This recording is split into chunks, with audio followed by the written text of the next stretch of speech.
America ఇరాన్పై వైమానిక దాడిలో 12 B-2 stealth bomber యుద్ధ విమానాలను వాడింది. ఇప్పుడు ఈ బాంబర్ విషయాలు తెలుసుకుందాం. ప్రచ్ఛన్న యుద్ధ సమయంలో సోవియట్ యూనియన్ గగనతలంలోకి చొచ్చుకెళ్లి అణ్వస్త్రాలను జారవిడిచేందుకు B-2 బాంబర్ ప్రాజెక్టును 1980లో నార్థర్న్ గ్రూమన్ సంస్థకు అమెరికా ఇచ్చింది. ప్రత్యర్థి రాడార్లు, గగనతల రక్షణ వ్యవస్థలను ఏమార్చేందుకు వినూత్న డిజైన్, స్టెల్త్ పరిజ్ఞానంతో ఆ సంస్థ రూపొందించింది. రాడార్ కేంద్రాల నుంచి వెలువడే రేడియో తరంగాలు విమానాలను తాకాక పరావర్తనం చెంది తిరిగి ఆ కేంద్రాలకు వస్తాయి. ఆ రాడార్ ఆ విమానం యొక్క ఆచూకీని కనిపెడుతుంది.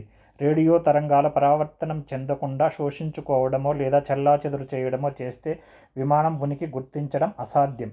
ఇదే స్టెల్త్ టెక్నాలజీ. ప్రస్తుతం అమెరికా వద్ద 21 B-2 బాంబర్లు ఉన్నాయి.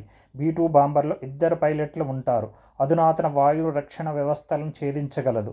దీనిలో power plant, 4 general electric F118GE100 turbo ఫ్యాన్లు, ఒక్కొక్కటి 17,300 పౌండ్ల థ్రస్ట్ను రిలీజ్ చేస్తుంది.